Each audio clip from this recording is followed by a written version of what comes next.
नमः। ओम परम देवाय नमः। ओम विश्ववरदाय नमः। ओम महागणेशाय नमः। ओम महागणेशाय नमः। ओम परम देवाय नमः। ओम विश्ववरदाय नमः। ओम परम देवाय नमः। ओम महागणेशाय नमः। ओम महागणेशाय नमः। ओम महागणेशाय। कश्यप ऋषि, चलो। ओम विश्ववरदाय नमः। ओम महागणेशाय नमः। ओम विश्ववरदाय नमः। ओम महागणेशाय नमः। ओम परम देवाय नमः। ओम विश्ववरदाय नमः। ओम महागणेशाय नमः।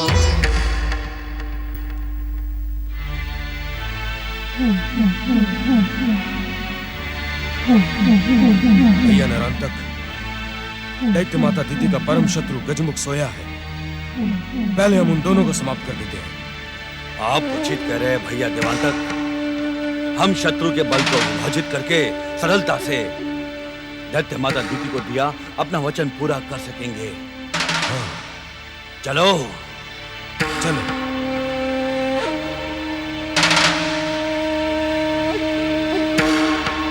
ओम विश्ववरदाय नमः। ओम महागणेशाय नमः।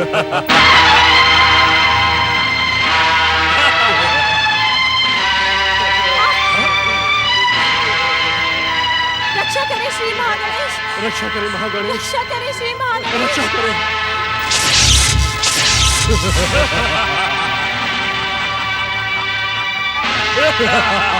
हे परम दोषी महागणेश, हमारी रक्षा करें। रक्षा करें श्री महागणेश। हमारी रक्षा करें। हे परम दोषी महागणेश, हमारी रक्षा करें। हे परम दोषी महागणेश, हमारी रक्षा करें। हे परम दोषी महागणेश, हमारी रक्षा करें। रक्षा करें महागणेश, हमारी रक्षा करें। रक्षा करें श्री महागणेश।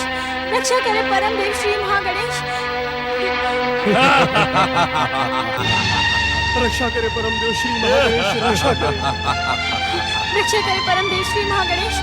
रक्षा करें परम देव श्री महागणेश। दुष्ट देवांतक नरांतक, तुम्हारे दुष्कर्मी जीवन को मुक्ति पहुंचाने के लिए अब समय निकट आ गया है। यदि अपने जीवन की रक्षा करना चाहते हो तो मेरे आदरणीय माता पिता को आदर सहित छोड़ दो। छोड़ दे, जैसे तुम्हारी इच्छा।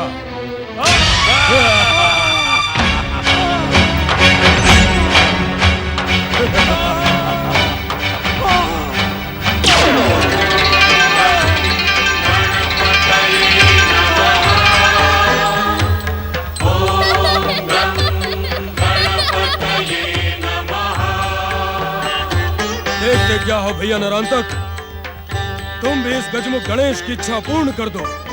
अवश्य भैया देवांतक।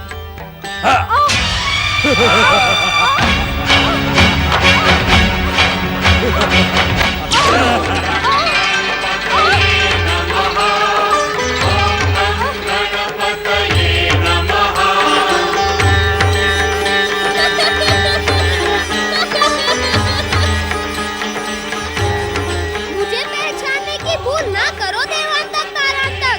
तुम्हें मुक्ति दिलाने के लिए ही मैंने अवतार धारण किया है। मैं तुम्हें अंतिम अवसर देता हूँ। अपने दुष्कर्मों की मेरे माता पिता से क्षमा याचना कर लो।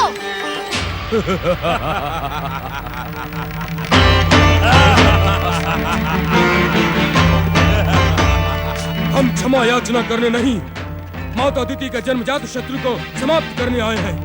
अब हम पहले तुझे ही समाप्त कर देंगे गजमुख गणेश। सर्वनाश तुम दोनों के सिर पर मृत्यु बनकर नाच रहा है। सर्वनाश तो हमारा ही अनुचर है। क्या तुम नहीं जानते गजमुख कि हम पातालवासी देवांतक और नरांतक का जन्म ही इस संसार से देवताओं और मनुष्यों की परंपरा समाप्त करने के लिए हुआ है। गजमुख, तू हमसे टकराकर भयानक भूल कर रहा है। हम महाप्रलय के महासूत्रधार हैं। हमारे नाम से धाराएं भी कांप उठती हैं, हवा अपनी दिशा बदल लेती है, पर्वत अपने घुटने टेक देते हैं और आकाश अपना मस्तक झुका देता है। दुष्ट गजमुख, तेरा वध करके हम महाप्रलय के सूत्रधार बनेंगे। अपनी इच्छा से एक नई सृष्टि को जन्म देंगे, जिसके देवता, आराध्य और सर्वशक्तिमान हम होंगे। सावधान! ऐसा प्रतीत होता है कि पाताल से निकलकर भी अंधकार और नींद ने तुम दोनों का पीछा नहीं छोड़ा। आश्चर्य है, जागते हुए भी तुम दोनों स्वप्न देख रहे हो, परंतु सत्य का एक ही प्रहार तुम दोनों के स्वप्न को नष्ट भ्रष्ट करके रख देगा। भैया निरंतक, ये दुष्ट गजमुख हमारे शरीर से टकराकर चकनाचूर हो जाएगा।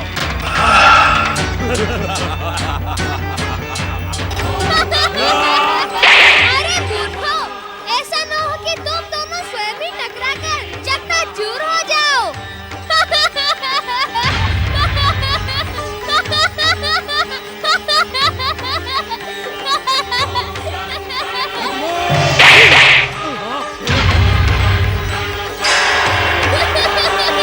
मूर्खों, मैं यहाँ हूँ।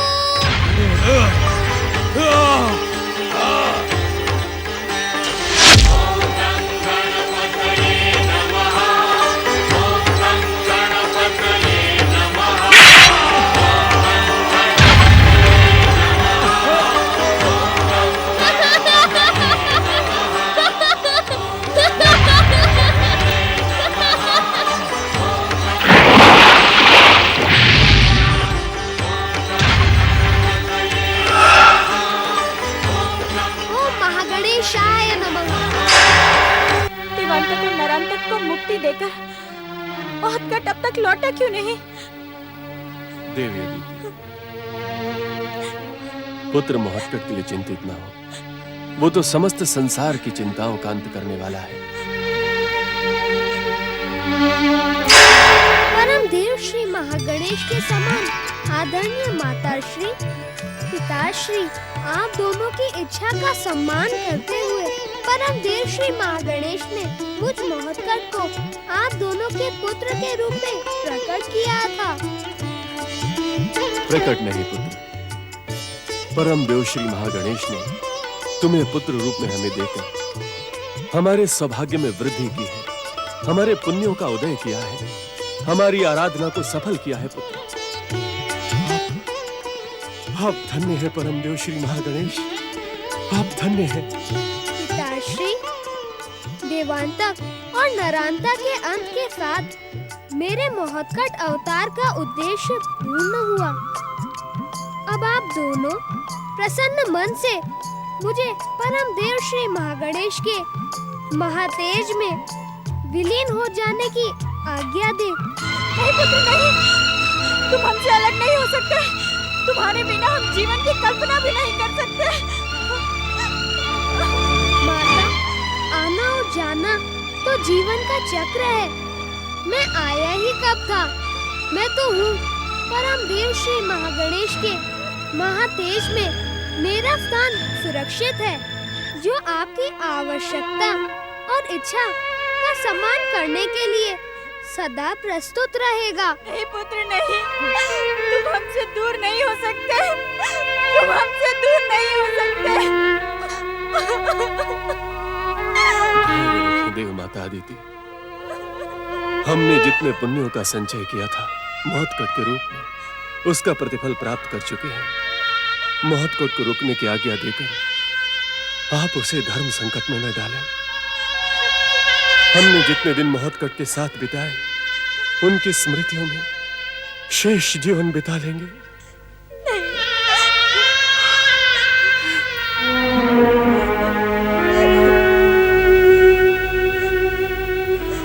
देव, आनंद और प्रसन्नता के साथ महत्कट को जाने की आज्ञा दे।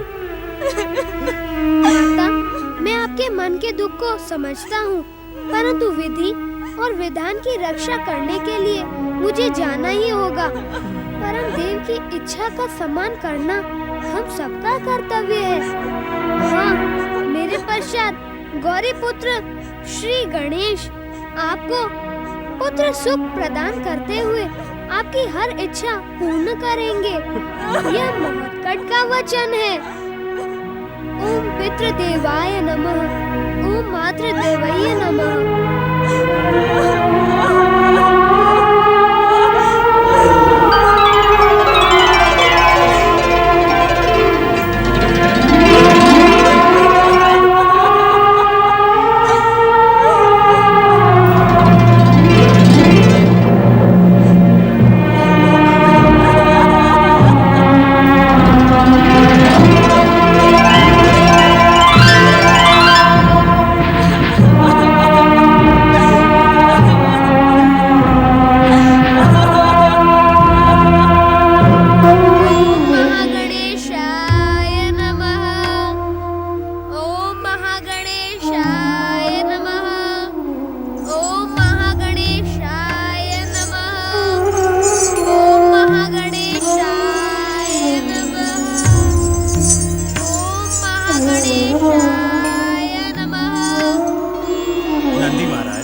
गौरीपुत्र गणेश ने अपने पिता महादेव के समान ध्यान धारण कर लिया है। इसका क्या कारण है? भृंगी, जो प्रश्न तुम मुझसे पूछ रहे हो वो स्वयं श्री गणेश से पूछ लो ना। क्रोधित न हो नंदी महाराज, आप तो हम सभी शिवगणों के प्रमुख हैं, इसलिए मैं आपसे पूछ रहा था। मैं तुम्हारे प्रश्न पूछने का कारण भली भांति जानता हूँ। तुम जानते हो, तुम्हारे प्रश्न का मैं उत्तर नहीं दे सकता। इसी कारण तुम मुझसे बार बार प्रश्न पूछकर मुझे अपमानित करना चाहते हो। यदि मेरे प्रश्न पूछने पर आपको दुख हुआ हो तो मैं क्षमा मांगता हूँ, परंतु माता की आज्ञा का क्या होगा? उन्होंने हमसे कहा था कि श्री गणेश को हम शीघ्र बुला कर लाएं। परंतु श्री गणेश को ध्यान समाधि से जगाना क्या उचित होगा? यदि ये क्रोधित हो गए तो? और माता पार्वती की आज्ञा पूर्ण न हुई तो वे भी तो क्रोधित हो जाएंगी। क्या आप माता के भयानक क्रोध से अपरिचित हैं? हमें श्री गणेश को ध्यान से जगाना ही होगा। क्रोध तो गौरी पुत्र श्री गणेश का भी कुछ कम भयानक नहीं है। भूल गए क्या? अपने प्रकट होने के पश्चात इन्होंने हम सबको अपने दंड से कैसा दंडित किया था। हम शिव गणों की कैसी दुर्दशा बनाई थी। ऐसी स्थिति में निर्णय तो आप ही को लेना होगा नंदी महाराज। कैसा निर्णय? या तो माता की आज्ञा मानकर श्री गणेश के क्रोध को जगाए, या तो माता की आज्ञा न मानकर उनके क्रोध को जगाए। आप ही बताएं हमें क्या करना चाहिए। माननी तो माता की आज्ञा पड़ेगी। भोलेनाथ का नाम लेकर चलो श्री गणेश को जगाते हैं। ठहरे ठहरे नंदी महाराज, एक बार पुनः विचार कर लें। आपने श्री गणेश के क्रोध का मुझे स्मरण करवाकर और भयभीत कर दिया है। गौरीपुत्र के क्रोध से भयानक क्रोध तो माता पार्वती का है। हमें माता की आज्ञा तो माननी ही होगी, अन्यथा वे क्रोधित होकर हम सबको दंडित करेंगी। और यदि गौरीपुत्र हमें दंडित करेंगे तो? माता हमारी रक्षा करेंगी। जैसी आपकी इच्छा।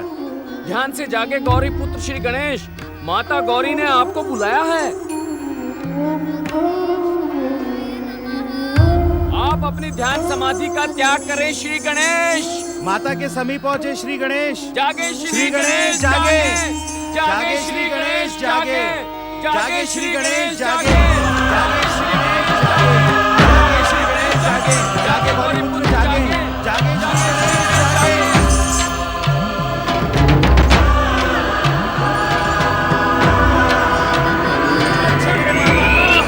श्री गणेश का क्रोध जाग था। अरे माता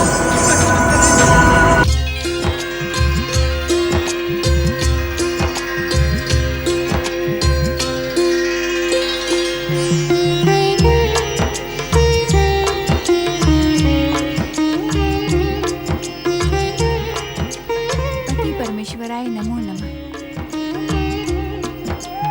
माता रक्षा करे माता, माता रक्षा करे माता, माता रक्षा करे माता, माता माता गौरीपुत्र माता। क्या हुआ मेरे पुत्र गणेश को? माता, आज श्री गणेश भगवान भोलेनाथ के समान समाधि में लीन बैठे हैं। वे हमारी पुकार सुन ही नहीं रहे थे माता, हमें तो उनको आपकी आज्ञा बतानी थी। माता, हमने जब उन्हें बार बार पुकारा तो उन्हें क्रोध चढ़ाया। माता, श्री गणेश की सूंड लंबी होकर हमारे पीछे पड़ गई है। माता, वो हमें पीटने आ रही है। और तुम दोनों भयभीत होकर यहाँ भाग आए। तो हम क्या करें माता? माता, जब आपने श्री गणेश को प्रकट किया था तभी हमने उनका क्रोध देख लिया था। माता, उन्होंने हम सब शिवगणों की ऐसी दुर्दशा की थी माता कि स्वप्न में भी उनके क्रोध का स्मरण करके हम सब कांपने लगते हैं। हम जानते हैं माता, जब श्री गणेश की सूंड किसी पर प्रहार करती है तो वो जीवित रहने के योग्य नहीं रहता। नारायण नारायण। प्रणाम माता पार्वती, प्रणाम देवादिदेव भोलेनाथ। गण प्रमुख नंदी महाराज, श्री गणेश की सूंड अचानक तो किसी पर प्रहार नहीं करती। अवश्य आपने उनके क्रोध को जागृत किया होगा। नहीं नहीं देवऋषि, हमने उनका क्रोध नहीं, हमने केवल उन्हें जगाने का प्रयास किया था। गंग गंग गंग गंग गंग गंग गंग। श्री गणेश को समाधि से जगाने का प्रयास किया। आप दोनों के पराक्रम की तो प्रशंसा करनी चाहिए। देवऋषि, आप हमारी प्रशंसा कर रहे हैं अथवा प्रताड़ित कर रहे हैं? नारायण नारायण। देवर्षि, इस समय भी आप क्या हमें ध्यान समाधि से जगाने के लिए प्रकट हुए हैं? देवर्षि बिना कोई प्रश्न लिए कभी प्रकट नहीं होते स्वामी। वे अवश्य कोई ऐसा प्रश्न लेकर आए होंगे जिसका उत्तर इन्हें कहीं नहीं मिला होगा। प्रश्न नहीं माता, इस समय तो मैं जगत जननी माता पार्वती के सामने एक माता के दुख का समाचार लेकर आया। पुत्र के वियोग से माता को कितना अधिक दुख होता है, इसका अनुमान भला आपसे अधिक कौन लगा सकता है? अर्थात तुम इस समय देवी अदिति के आश्रम से चले आ रहे हो? नारायण नारायण भोलेनाथ, आपसे भला किसी के मन की बात और किसी के कार्य छिपे रह सकते हैं क्या? नहीं भोलेनाथ, आप तो भली बात जानते हैं कि अदिति पुत्र महोत्कच श्री गणेश देवांतक और नरांतक का वध करके श्री महागणेश लोक चले गए। अदिति और ऋषि कश्यप का अब क्या होगा प्रभु? उन दोनों पति पत्नी का दुख मुझसे देखा नहीं गया माता, इसीलिए मैं आप दोनों की शरण में चला आया। उन दोनों के दुख का कुछ उपाय करें। पुत्र गणेश के समान शुद्ध, बुद्ध, चतुर और महान कोई दूसरा तो हो ही नहीं सकता। इसलिए गणेश के अभाव को तो गणेश ही दूर कर सकते हैं। क्यों देवी पार्वती? मैं अपने पुत्रों का वियोग पहले ही बहुत सह चुकी हूँ स्वामी। आप मुझसे कुछ न कहें। एक माता के दुख का अंत करने के लिए दूसरी माता से ना कहें, ये कैसे संभव है देवी? मैं जानती हूँ स्वामी, आप अपनी इच्छा से असंभव को संभव और संभव को असंभव बना सकते हैं, परंतु इस कार्य में मैं किसी की कोई सहायता नहीं कर सकती।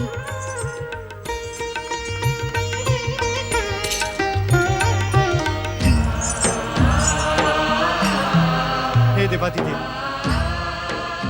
यूं यकायक माता के चले जाने से ऐसा प्रतीत होता है कि देवी अदिति और ऋषि कश्यप के दुखों का अंत कभी नहीं होगा। देवर्षि, जिस बात को लेकर आप चिंतित हैं, उसी बात से गौरी पुत्र गणेश भी चिंतित हैं। वे भी देवी अदिति के दुख का अंत करने पर विचार कर रहे हैं। वे आपकी समस्या का अवश्य समाधान करेंगे।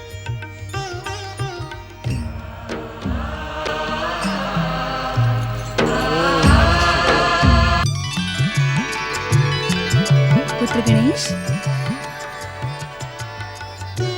गजानन,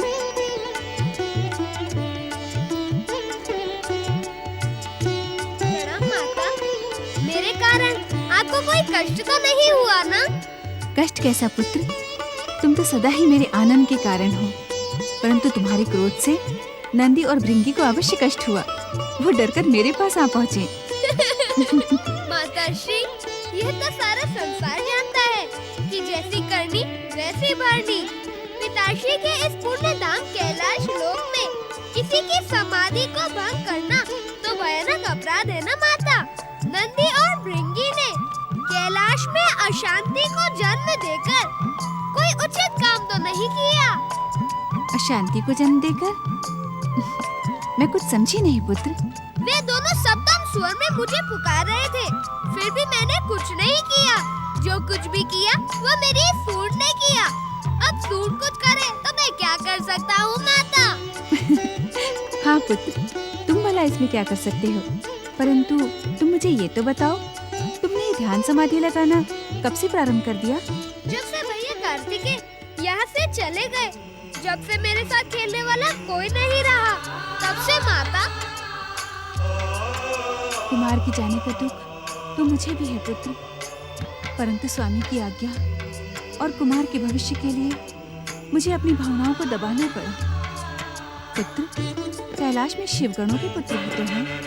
वे तुम्हारे साथ खेलना चाहते हैं, परंतु तुम इन दिनों उन सबकी उपेक्षा कर देते हो। क्या आप उस उपेक्षा का कारण जानना चाहती हैं माता? अवश्य पुत्र।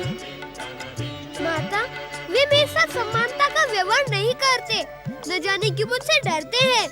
अब खेल में तो सब समान होते हैं ना माता। वे मेरे साथ हमजोली जैसा व्यवहार नहीं करते, इसीलिए मुझे उनके साथ खेलना प्रिय नहीं है। वे तुमसे नहीं, तुम्हारे सूंड से डरते हैं। न जाने कब क्या कर दे। तुम तो कुछ करते नहीं, करती तो सब कुछ तुम्हारी ये सूंड है ना। परंतु माता, मुझे खेलने के लिए ऐसा साथी चाहिए जो मुझे खेल में हराने का प्रयास करे, मुझे छकाए। अब ऐसा साथी न मिलने तक भला आनंद कैसे आएगा? तुम ही बताओ ना माता। मैं तुम्हारे अकेलेपन को समझती हूँ गजानन। क्या इसी कारण तुमने ध्यान समाधि लगाना प्रारंभ कर दिया, अथवा इसका कोई और कारण है? तुमने मुझे उत्तर नहीं दिया गणपति। माताश्री, मैं तो पिताश्री के समान लंबे समय तक ध्यान में लीन रहने का अभ्यास कर रहा था, परंतु ऐसा लगता है कि परम देव श्री महागणेश की इच्छा कुछ और ही है। बार बार मेरी ध्यान समाधि में बाधाएं पड़ रही है। माताश्री, क्या मैं एक प्रार्थना करूं? अवश्य पुत्र। क्या आप ऐसा उपाय कर सकती हैं जिससे मेरी समाधि में विघ्न ना पड़े? तुम तो स्वयं विघ्नहर्ता हो गजानन। अपने ध्यान के विघ्नों को अपनी इच्छा से नष्ट कर सकते हो। कर तो सकता हूँ माता, परंतु उस उपाय से किसी और को कष्ट पहुँचे, यह भी तो उचित नहीं है। बेचारे नंदी और भृंगी भयभीत होकर भाग गए। अब मैं क्या करूँ माता? जो कुछ करना है फिर कर लेना। ध्यान के लिए तो तुम्हें अनेक अवसर मिलेंगे पुत्र। इस समय तुम मेरे साथ चलो। मैंने तुम्हारे लिए स्वादिष्ट मोदक बनाकर रखे हैं, और मैं ये भी जानती हूँ पुत्र कि श्री महागणेश तुम्हारी ध्यान समाधि पूर्ण क्यों नहीं होने दे रहे। क्यों माता? क्योंकि परम देव जानते हैं कि उनके अवतारी गौरी पुत्र अपनी भूख पर नियंत्रण नहीं रख पाते। नहीं माता, मैं पिताश्री के समान अपनी भूख को लंबे समय तक रोक सकता हूँ। इस समय भी मैं आपके साथ मोदक खाने के लिए नहीं जाऊंगा, ध्यान समाधि लगाऊंगा। क्या तुम्हें भूख नहीं लगी पुत्र? भूख से ध्यान का महत्व अधिक है माता। परंतु तुम्हारे लिए ध्यान से अधिक भूख महत्वपूर्ण है, और तुम्हारे पिताश्री के लिए ध्यान का महत्व अधिक है। भूख तो मुझे लग रही थी माता, परंतु अभी अभी समाधि में मैंने जो कुछ भी देखा उससे मेरी भूख समाप्त हो गई माता। ऐसा क्या देख लिया तुमने ध्यान में?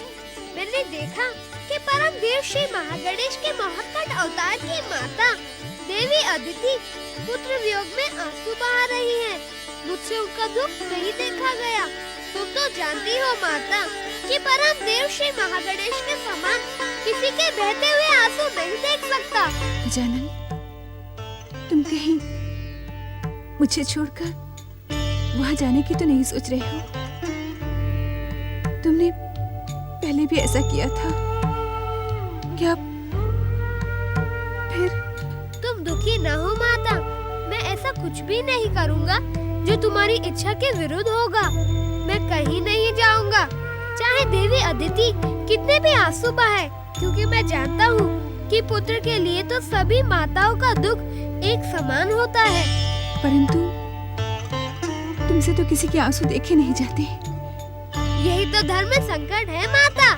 यदि माता अदिति का दुख दूर करने जाऊंगा तो तुम्हारे आंसू बहेंगे, यदि नहीं जाऊंगा तो उनके आंसू बहेंगे। अब मैं इस धर्म संकट को परम देव श्री महागणेश की इच्छा पर छोड़ देता हूँ। वे जो उचित समझेंगे वही करेंगे। यही उचित होगा पुत्र। माता, अभी मैं कुछ समय और ध्यान करना चाहता हूँ।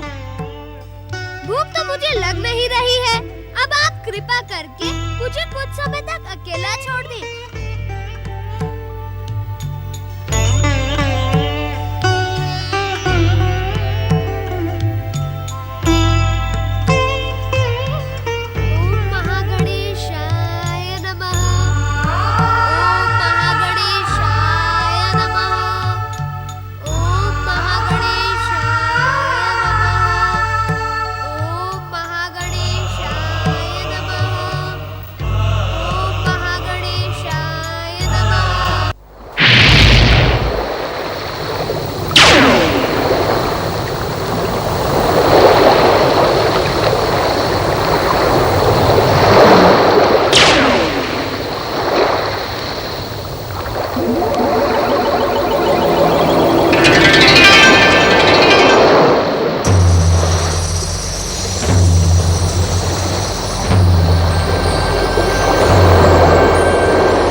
मुझे मेरी वरदानी शक्तियां पुनः प्रदान करें सूर्यदेव। मयूरेश्वर श्री गणेश के प्रहार से अचेत होकर मैं पाताल लोक में धंस गया था। अब आपकी कृपा से ऊपर आ गया हूं। मुझ पर कृपा करें सूर्यदेव। मेरी वरदानी शक्तियां प्रकट करें सूर्यदेव। हमने तो सोचा था महोत्कट श्री गणेश द्वारा देवांतक नरांतक का वध हो जाने के पश्चात हमारा स्वर्गलोक सदा सदा के लिए सुरक्षित हो जाएगा, परंतु दुर्भाग्य हमारा पीछा नहीं छोड़ रहा है। आप सत्य कह रहे हैं देवराज। इस दुष्ट सिंधु का पाताल से उभर आना हमारा दुर्भाग्य ही तो है। परंतु आश्चर्य की बात तो ये है देवराज कि मयूरेश्वर श्री गणेश के हाथों इस दुष्ट का वध हो गया था। ये पुनः जीवित कैसे हो गया? कहीं यमराज के लेख में कोई भूल तो नहीं हो गई? मयूरेश्वर के प्रहार से कोई जीवित तो नहीं बच सकता? भूल यमराज के लेख में नहीं, हमारे सौभाग्य में है। अब ये दुष्ट पुनः सूर्यदेव से शक्तियां प्राप्त कर अपना उपद्रव प्रारंभ करेगा। नहीं पवनदेव, अब हम इस दुष्ट को उपद्रव करने का अवसर ही नहीं देंगे। अर्थात ये दुष्ट सूर्यदेव से शक्ति प्राप्त करे उससे पहले हमारी दिव्य शक्तियां इसे यमलोक पहुंचा देंगी। यही उचित होगा देवराज। इस दुष्ट को समाप्त करने में हमें एक क्षण भी व्यर्थ नहीं करना चाहिए। आज्ञा दें देवराज, हम अपनी दिव्य शक्तियों से इस दुष्ट को समाप्त कर देंगे। मुझे मेरी वरदानी शक्तियां पुनः प्रदान करें सूर्यदेव। दैत्यवीर सिंधु, दैत्य जाति का आराध्य भगवान शिव शंकर की कृपा से तुम मयूरेश्वर के भयानक प्रहार से जीवित तो बच गए हो। ये दैत्य जाति के लिए शुभ संकेत है। अपनी वरदानी शक्ति तुम फिर से पुनः प्राप्त कर सकते हो। ये आप क्या कह रहे हैं दैत्य गुरु? दैत्य गुरु की वाणी पर विश्वास रखो उग्रा पुत्र। अपनी शक्ति को पहचानो सिंधु। किस शक्ति को पहचानूं दैत्य गुरु? मयूरेश्वर के प्रहार से मेरी सारी शक्तियां नष्ट हो चुकी हैं। मूर्खतापूर्ण बातें ना करो सिंधु दैत्य। इससे पूर्व भी तुमने हमारी बात को अस्वीकार करते हुए हम दैत्यों के आराध्य भगवान शिव शंकर पर आक्रमण किया था और उनके पुत्र मयूरेश्वर के हाथों बुरी तरह आहत हुए थे। तनिक सोचो सिंधु दैत्य, मयूरेश्वर से आहत होने के पश्चात भी तुम जीवित हो। बता सकते हो क्यों? क्यों दैत्य गुरु? क्योंकि सूर्यदेव के वरदान से तुम्हें एक ऐसी वस्तु प्राप्त हुई है जिसका तुम्हारे साथ परिचय नहीं है। हम तुम्हारा परिचय उस वस्तु के साथ करवाना चाहते हैं और तुम्हारे अंदर सोई हुई शक्ति को जागृत करना चाहते हैं। आश्चर्य है दैत्य गुरु, मैंने आपकी आशाओं को अपमानित किया, आप पर और दैत्यों के आराध्य शिव पर आक्रमण भी किया, फिर भी आप मेरा भला करना चाहते हैं, मेरी शक्तियों को जगाना चाहते हैं। क्योंकि हम दैत्य और दैत्य जाति के हित चिंतक हैं। दैत्य, असुर और राक्षसों के एकमात्र गुरु हैं। उनके उत्थान का अवसर देखकर हम अपना मान सम्मान सब भूल जाते हैं। आप महान हैं दैत्य गुरु, परंतु क्या दैत्यों के आराध्य भगवान शिव अपना अपमान भूल जाएंगे? क्या वो मेरे अपराध को क्षमा कर देंगे? भूल जाएंगे नहीं सिंधु दैत्य, वे भूल चुके हैं। उन्होंने तुम्हें क्षमा कर दिया है। ये आप कैसे कह सकते हैं दैत्य गुरु? इसका प्रमाण यही है कि तुम जीवित हो। अब एक क्षण का भी विलंब न करो। शीघ्र स्वर्ग और पृथ्वी पर आक्रमण करके दैत्य साम्राज्य का ध्वज फहराओ। वरदानी दैत्यवीर सिंधु, सूर्यदेव ने वरदान देते समय तुम्हें एक अमृत कुंभ प्रदान किया था। अमृत कुंभ? ये क्या होता है दैत्य गुरु? अमृत पीकर कोई भी प्राणी अमर हो सकता है। तुम जब भी उस अमृत कुंभ को पुकारोगे वो तुम्हारे उदर से बाहर आ जाएगा। उस अमृत का पान करते ही तुम सदा सदा के लिए अमर हो जाओगे। ये दैत्य गुरु शुक्राचार्य क्या कहने देवराज? शुक्राचार्य असत्य नहीं कहते देवराज। हमें इस दुष्ट को अमृत पीने से रोकना होगा। शुक्राचार्य के होते हुए हम उसे रोक नहीं सकते। शुक्राचार्य की तप शक्ति हमें सिंधु से पहले ही पराजित कर सकती है। तो हमें क्या करना चाहिए देवराज? मेरे समान अपने दुर्भाग्य को देखो देवताओं। विलंब न करो सिंधु, दुष्ट देवता तुम पर घात लगाए हैं। यदि मैं तुम्हारे समीप न होता तो वे तुम पर प्रहार करने में तनिक भी विलंब न करते। शीघ्र ही अमृत कुंभ को पुकारो। सूर्यदेव के वरदान से अमृत कुंभ प्रकट हो। सूर्यदेव के वरदान से अमृत कुंभ प्रकट हो।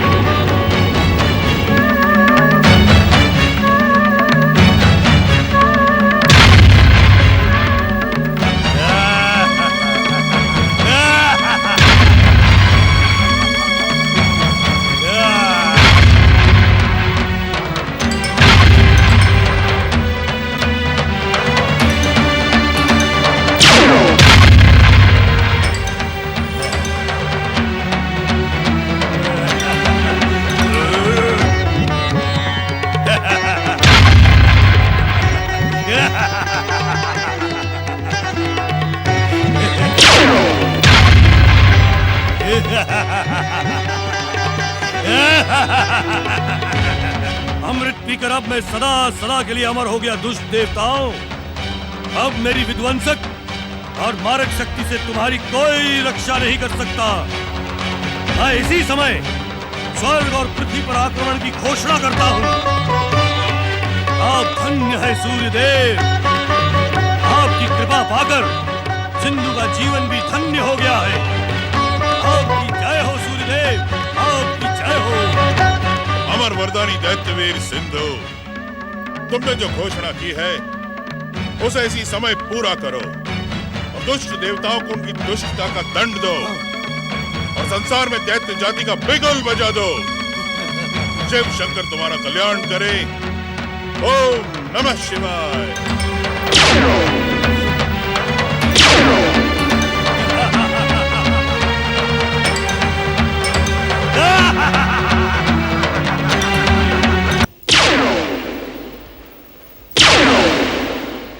सूर्यदेव शीघ्र प्रकट हो।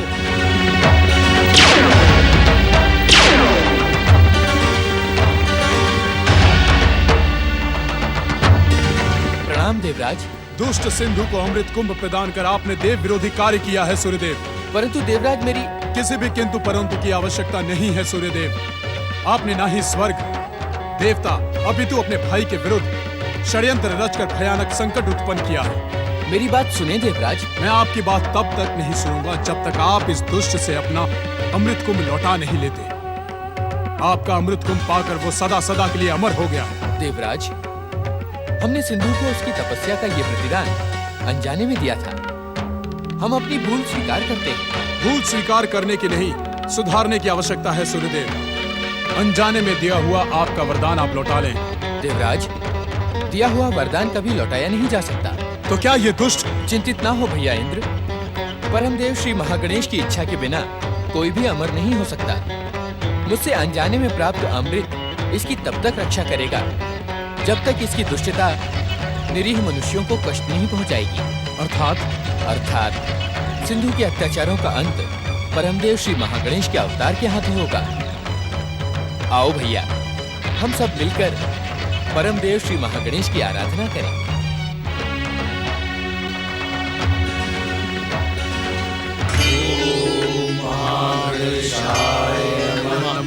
ओम महागणेशाय नमः। ओम परम देवा